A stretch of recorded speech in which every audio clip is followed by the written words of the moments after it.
Jill Maher's colleague at 774 Melbourne, John Fain, says the ripple effects of her death are being felt through the community. Jill's death must not come to define us. That's not what it's like to live in the Melbourne that we know. This is an exceptionally rare event. Its randomness is part of what's so incomprehensible about it. A bunch of people leave this workplace and go out to celebrate birthdays for Friday dinner and drinks. Some people wander off, other people stay on. And eventually, in the absolutely normal course of a bunch of people enjoying Melbourne's nightlife together,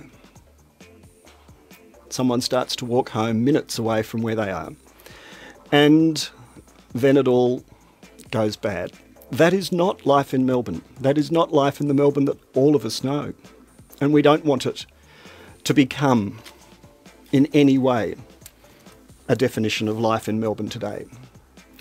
In due course, we'll all understand more about it. The police will do their work and the courts will do their work, and we totally respect that process.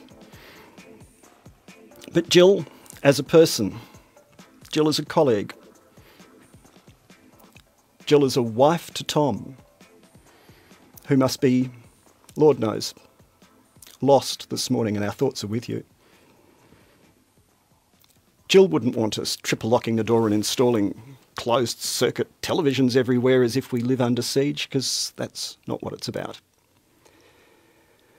So, this morning, we'll pay our respects to our friend, our colleague, and there's a very empty space in our office this morning. John Fain there speaking on ABC Radio in Melbourne earlier this morning. Now, Kath Hurley is the local content manager for ABC Radio Victoria. She joins us now from Melbourne. Kath Hurley, good morning. This is obviously a very tough day for Jill Maher's family, friends and work colleagues, so thanks for talking to us. I guess it's just hard to accept this has happened. Yes, it's almost surreal, Joe. You and I have been involved in the media for a long time. And we work with people that tell stories like this every day, but we're so deeply saddened by the loss of our friend and colleague Jill Maher, and our hearts go out to her family and friends. So it's just a terrible day, but just give us an insight into Jill Maher. When did you first come across her? Look, Jill applied for the role of unit coordinator with ABC Local Radio here in Melbourne in January of this year, and she was the outstanding candidate. She really stood out, you know, ahead of the pack. She was just a wonderful life force.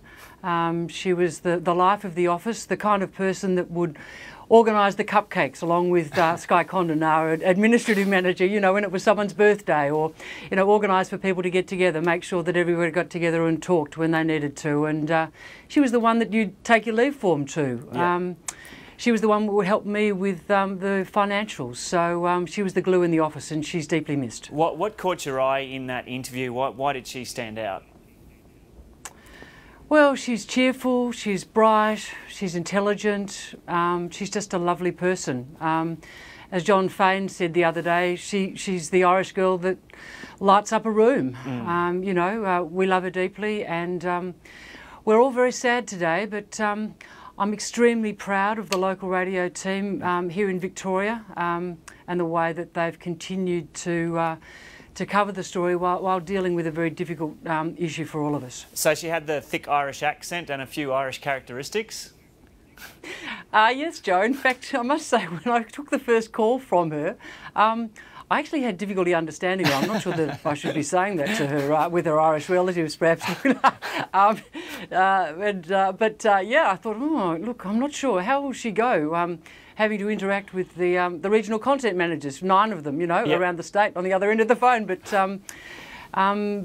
they also, you know, really deeply feel this loss. They were on the phone to Jill, you know, 2 or 3 times a day, just asking her advice. You know, she was the one that helped them as well with all of their admin duties and managing staff and all those kind of things. And so the ABC family for Local Radio Victoria right across the state is deeply saddened and in shock. Yeah, I understand she'd been working for ABC for about 9 months, but she'd been in Australia for about 3 years. Was she loving life in Melbourne? Yeah, and I remember just last week, I've only moved back to Melbourne myself relatively recently, and we were talking about the different suburbs and you know, where's a nice place to live. And she'd started off when they first arrived in Melbourne, living in Southbank, just near us here at the ABC. But about a year ago, just before she joined us, they moved to Brunswick, and she was telling me just how much she loved it. She and her husband Tom, you know, they were always having visitors coming from Ireland to stay, and they were just loving the life in Melbourne and loving the life in Brunswick, and really loving life. And that makes it all the more difficult for us here today, because. But I know that Jill and her family, you know, need us to carry on, and you know, and yeah. I know, Kath, I know that anyone who kind of ends up living in Melbourne is sucked into the AFL scene there. Had she pledged allegiance to any footy team? Not that she'd revealed to me, but look, I'm sure that it wouldn't have taken long. I don't know, actually. As is often the way, you know, with managers, I didn't really socialise with Jill, you know, but you know, she was a wonderful colleague, a fantastic unit coordinator, and I'm sure that she would have been getting into the life of Melbourne this weekend, that is the grand final. And I guess we're all looking forward to that, looking forward to you know, a change of tone for the station. You know, we had planned an outside broadcast for the grand final parade, but we couldn't leave the building today. So I guess that gives you an indication as to the impact that it's had on us here in Melbourne. And Kath, just finally, give us an idea of the support that ABC has received from the local community. Look, Joe, it's just been overwhelming. You know, our listeners and, you know, people that contact us on Facebook and whatnot have just been overwhelmingly kind and supportive. And on the radio today too, I don't know how Red Simons and John Fain have been able to do it, to be honest, but they've just been absolutely fantastic and professional, as they always are, and helped us to continue under very difficult circumstances. Okay, Kath Hurley, thanks for talking to us, and obviously the thoughts of many people across Australia with the friends and family and work colleagues of Jill Meagher today. Thanks, Joe. The ABC's Managing Director, Mark Scott, has released a statement. He says the police announcement is devastating for Jill's family, her friends and her many colleagues. He goes on to say she was an important member of the ABC's local radio team at 774 Melbourne and was widely known, universally respected and much loved, with a great career ahead of her. He says our thoughts are with Jill's husband, her family and her friends, and that ABC staff everywhere will want to send their love and support to Jill's colleagues who've endured such a terrible week.